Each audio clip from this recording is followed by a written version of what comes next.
का कैसे आगमन हुआ, तो कहने लगे सुक्कम नत्वा वदन सर्वे सुकार्या कुशलम सुरः तथा सुधा प्रेक्षस्व रीतेव सुधामिमा। कहने लगे कि आप हमें सुधा कुंभ कथा सुधा यानी कि इस श्रीमद् भागवत रूपी कथा हमें सुनाओ, और यह जो अमृत रूपी कलश है इसे परीक्षित को पिलाओ, क्योंकि परीक्षित को श्राप मिला है कि तुझे तक्षक डसेगा और अमृत पीने से वह अमर हो जाएगा, और इस कथा सुधा को हमें पिला दो। सुखदेव जी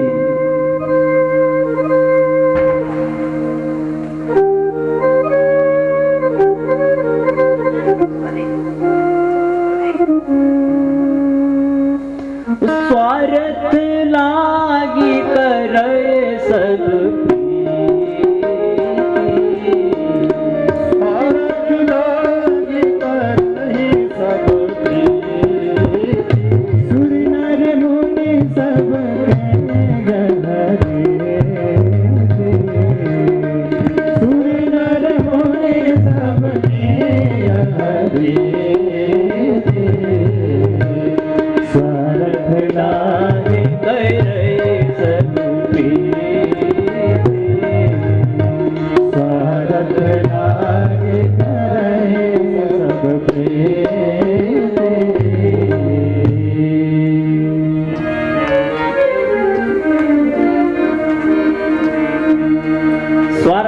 करे सब से अपने अपने स्वार्थ के लिए जी रहे।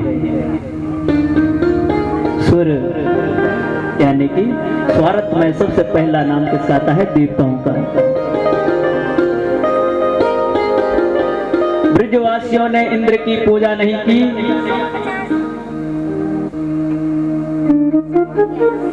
तो उन्होंने जल बरसाना प्रारंभ किया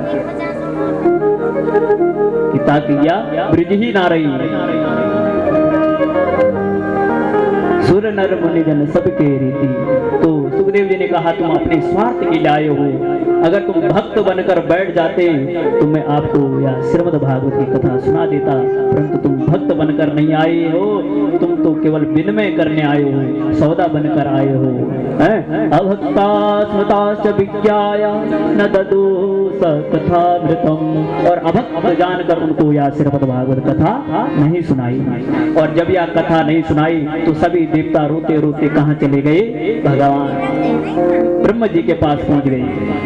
राज्यो मोक्षम तथा भिक्षा मुराद बाधापि विस्मृता सत्यलोके तुलम बद्ध्वा तोलयत साध्यनान्यजः। ब्रह्मा जी के पास पहुंचे, कहने लगे कि आज सुखदेव जी ने हमें डांट मारकर भगाया है। तो बोले क्यों? कहने लगे कि उन्होंने हमें श्रीमद् भागवत की कथा नहीं सुनाई। इस श्रीमद् भागवत में ऐसा क्या है कि जो उन्होंने हमें नहीं सुनाया? तो उन्होंने कहा कि कुछ दिन रुको, पहले देख लेते हैं कथा का प्रभाव क्या है। 7 दिन पूर्ण हुए,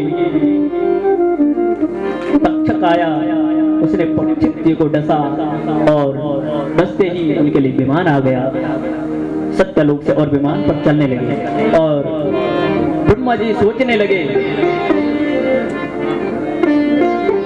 विचार करने लगे, जिसकी मृत्यु सर्प के डसने से हुई हो, फांसी के फंदे पे लटक कर हुई हो, या जहर खाकर हुई हो,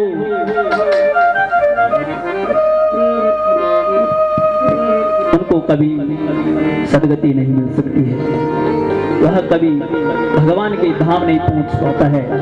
और आज तक्षक ने परीक्षित को डसा और उनके लिए बीमार आ गए, ऐसा कैसे हो सकता है?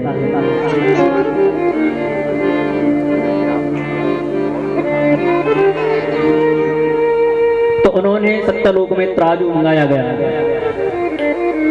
और उनको तोलना प्रारंभ किया। सत्यलोकी तुलाम बद्ध्वा तूलयत साध्यनान्यजा। एक पलड़े में समस्त धर्मशास्त्र रख दिए और एक पलड़े में श्रीमद् भागवत को रख दिया। और परिणाम यह हुआ कि श्रीमद् भागवत महापुराण की कथा श्रवण करने का जो फल है वह पलड़ा भारी हो गया है।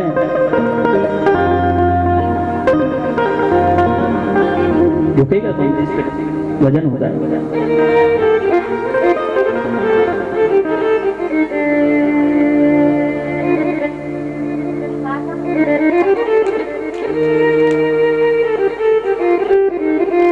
ऋषियों ने सूत जी महाराज जी से प्रश्न किया, महाराज क्या 7 दिन में सुनने की परंपरा कैसे प्रारंभ हुई?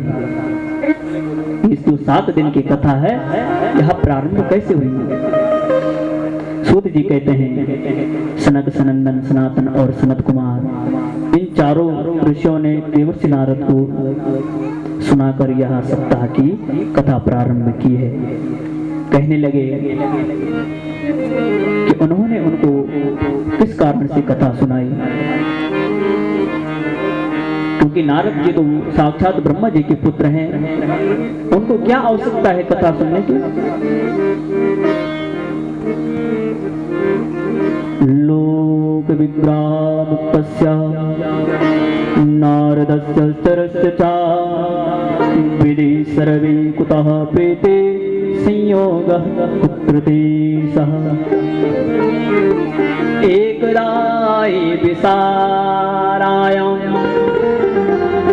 चत्वार ऋषयो मला।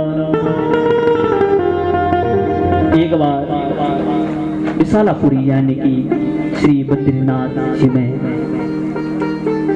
सनक, सनंदन, सनत कुमार इस चारों भैया वहां पर आए थे। किस लिए आए? कहीं घूमने के लिए नहीं आए, वहां सत्संग के लिए आए। किस लिए आए? सत्संग करने के लिए आए।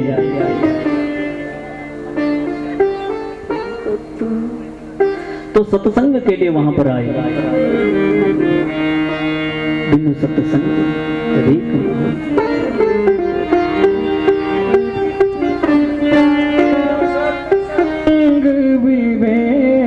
न हो, सत्संग विवेक न हो, बिनु सत्संग विवेक न हो, बिनु सत्संग विवेक न हो।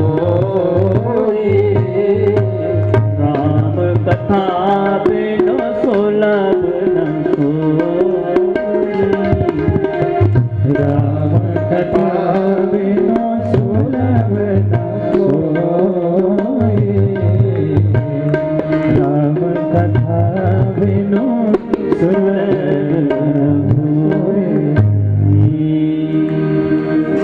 बिना सत्संग का विवेक नहीं होता है।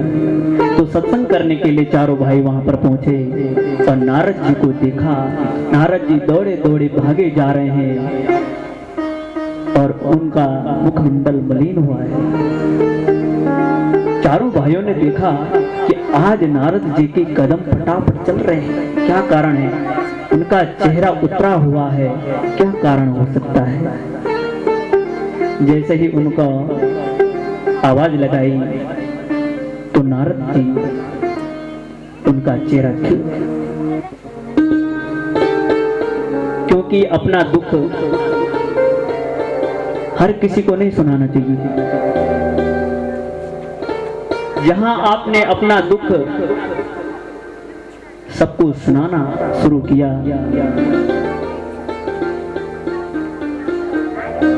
तो फिर तमाशा बनने में देर नहीं लगेगी।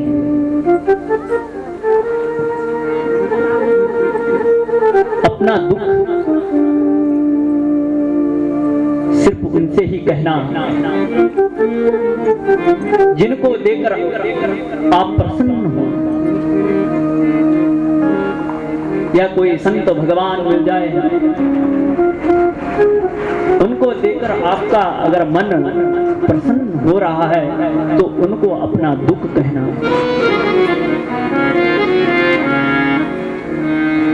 ये मतलब की दुनिया है, ये मतलब की दुनिया है, कौन किसका होता है, वो दुख वही देता है, वो धोखा वही देता है, जिस पर भरोसा होता है।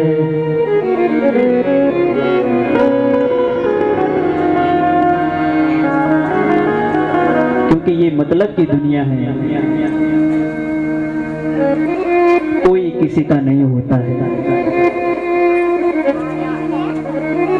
और जिस पर आप जितना ज्यादा विश्वास कर सकते हैं वही टांग खींचने में लगा रहता है। तो इसलिए अपना दुख केवल जिनसे आपका मन प्रसन्न हो उन्हीं से अपना दुख कहना। तो नारद जी ने जैसे सनकादियों को देखा, ऋषि कुमारों को देखा, तो उनका अंदर से मन प्रसन्न हो गया, क्योंकि कहने लगे कि समाधान तो मिल गया। उनको पूछा कि नारद जी आपका दुख का कारण क्या है। नारद जी ने थोड़ा अपने आप को कहा कि नहीं महाराज मैं ठीक हूँ, मुझे कुछ चिंता नहीं है। तो कहते हैं खैर खून खांसी खुशी,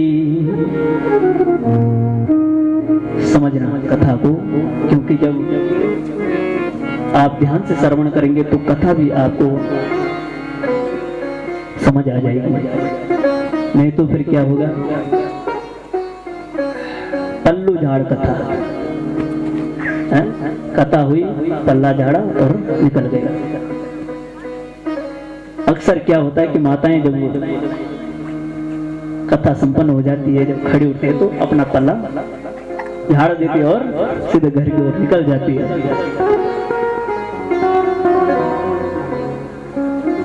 क्योंकि यहाँ की बातें यहीं रही। तेरा ही तुझको अर्पण क्या लागे मेरा, है? इसे कहते हैं पल्लू झाड़ कथा। खैर खून खांसी खुशी, बैर प्रीति मधुपान, छिपाए ते छिप न सके, जाने सकल जहां।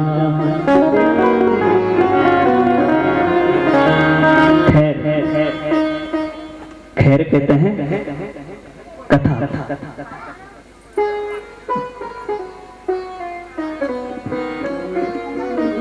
गडोली गाना गाता है, कोई सुन दो मेरी खैर, कोई सुन दो मेरा। तो खैर में होती है कथा। खून, जिसको 10 साल पुरानी खांसी है, वो कितना भी कोशिश करे अपनी खांसी छुपाने की, परंतु वो छुप नहीं सकती। खुशी, जिनको प्रसन्नता हो रही है, उनका मुखमंडल दूर से ही दिख जाता है कि आज ये प्रसन्न मुद्रा में है। बैर, जिनके आपस में अनबन है, भले वो एक साथ रह रहे हैं, परंतु रंग दिखा देता है कि इनके आपस में क्या है, खटपट है, और तीसरा लोग फायदा उठा देता है। दो के मध्य में तीसरा लोग अपना फायदा उठा लेते हैं। अभी कल प्रसंग आएगा सती और भगवान शंकर।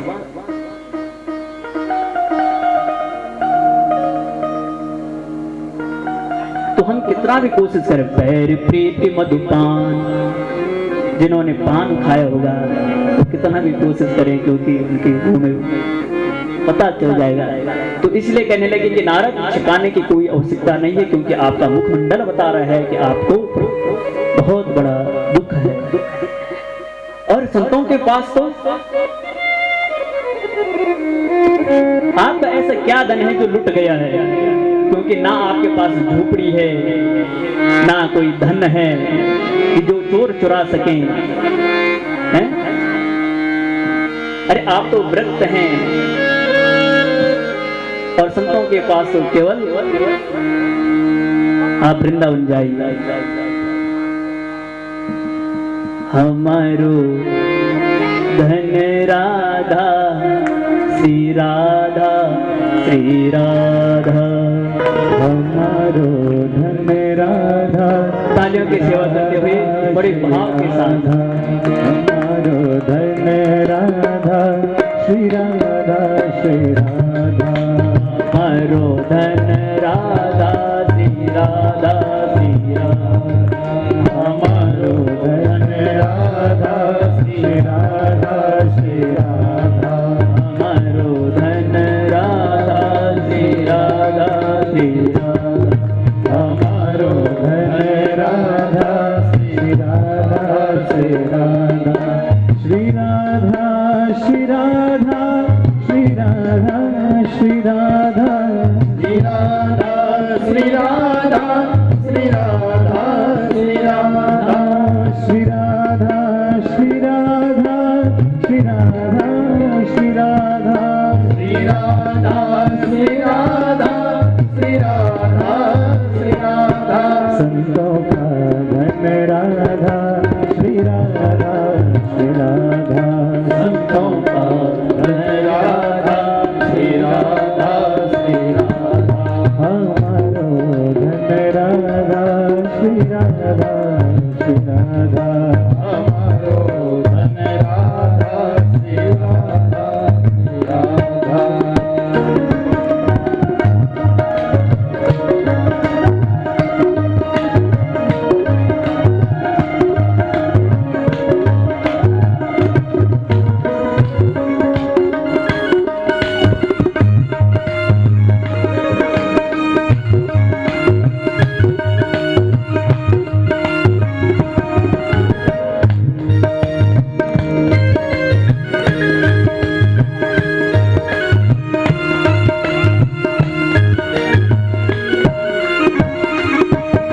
जीवन धन राधा राधा राधा राधा राधा, जीवन धन राधा राधा राधा राधा राधा, जीवन धन राधा राधा राधा राधा राधा, जीवन धन राधा राधा राधा राधा राधा, हमारो धन राधा श्री राधा श्री राधा, हमारो धन राधा श्री राधा श्री राधा, हमारो धन राधा श्री राधा श्री राधा, हमारो धन राधा श्री राधा श्री राधा। गुरु राधा रानी सरकार की जय। तो नारद जी ने कहा कि मैं एक बार, हमने सुना है कि पृथ्वी लोक, यहाँ मृत्यु लोक बहुत सुंदर है, तो मैं घूमते हुए यहाँ पर आया, तो मैं हर जगह गया। हरि क्षेत्रम कुरुक्षेत्रम श्रीरंग सेतु वंदनम, मैंने तीर्थों का भ्रमण किया, परंतु मुझे कहीं भी शांति नहीं मिली, मेरे मन को शांति नहीं मिली। क्यों शांति नहीं मिली? कहने लगे सत्यम नास्ति तथा सूतम दयादान न विद्यते, सत्य नहीं रहा है, कोई भी सत्य बोलना नहीं जानता है। तपासूचम, तप करना भी नहीं जानते हैं। दयादान न विद्यते, और दया करना तो आता ही नहीं है। एक सुंदर दोहा आता है,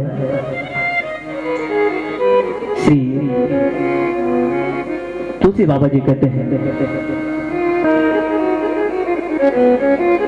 दया धर्म को मूल है, पाप मूल अभिमान,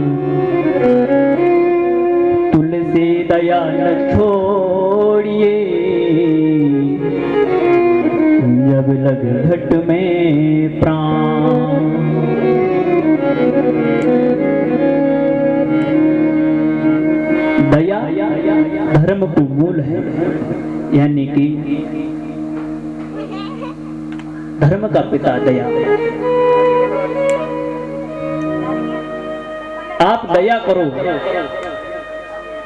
तो स्वतः ही धर्म बढ़ने लग जाएगा। कोई प्यासा आपके घर में आया है और आपसे एक पानी का गिलास मांग रहा है। क्या मांग रहा है? पानी का गिलास मांग रहा है। या कोई भूखा व्यक्ति आपके घर में आया है, एक रोटी मांग रहा है। अगर आप उस पर दया करोगे, एक गिलास पानी पिला दोगे, तो आपका धर्म क्या है? स्वतः ही बढ़ने लग जाएगा। और पाप मोल अभिमान, अगर अभिमान आ गया कि मैं तो बड़े बाप की औलाद हूं,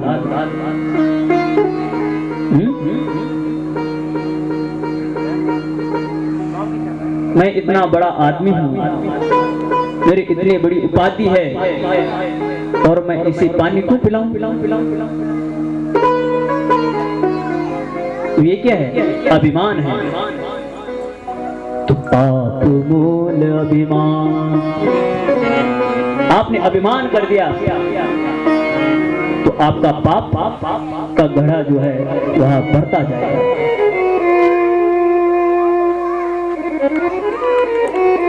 तुलसी दया न छोड़िए, जब लग घट में प्राण। और जब तक इस शरीर में प्राण है तब तक दया न छोड़िए।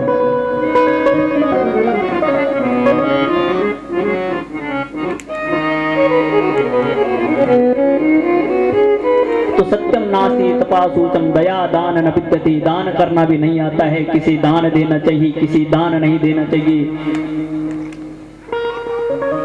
मैं गृहस्थियों के घर गया, दंपति नाम चकलकनम, पति पत्नी में झगड़ा।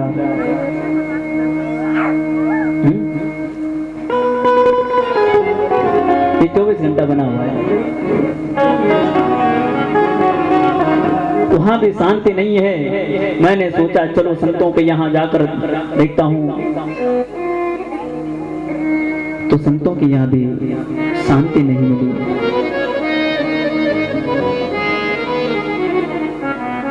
क्योंकि आज संत समाज कुछ लोगों ने अपमान कर दिया है। एक मछली पूरे तालाब को गंदा कर देती है।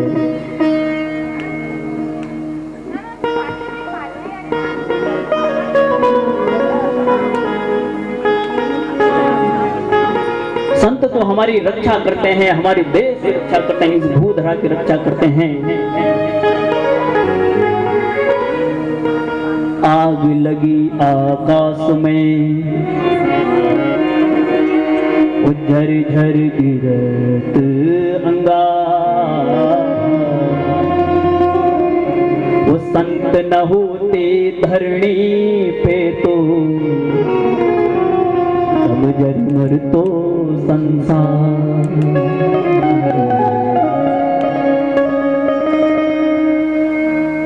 अगर संत इस धरा में ना हो, जिस दिन संत इस धरा से विलुप्त हो गई, गौ इस धरा से विलुप्त हो गई, उस दिन ये धरा भी नहीं रहेगी।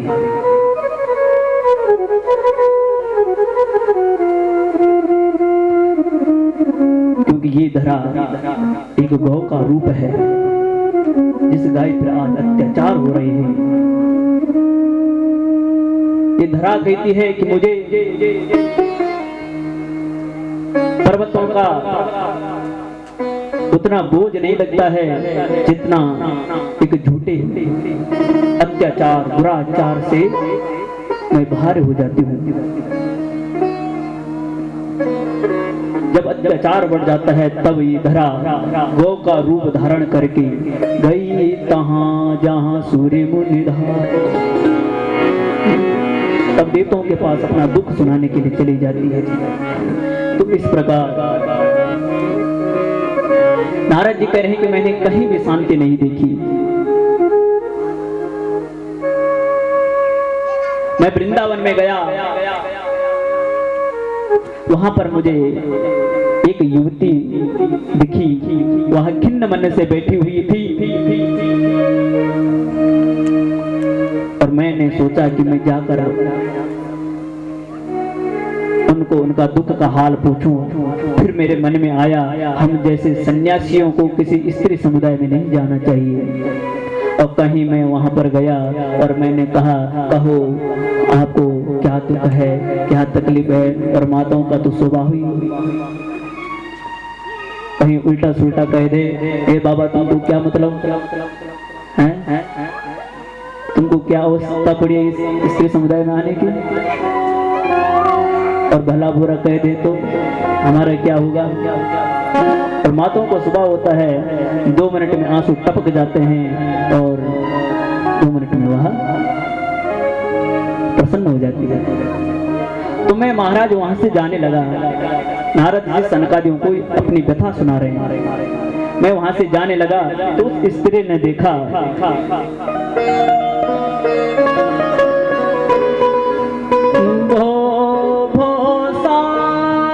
क्षणं तिष्ठं मच्चिन्तामपि नाशय दर्शनं तव लोकस्य सर्वथागहरं परम्।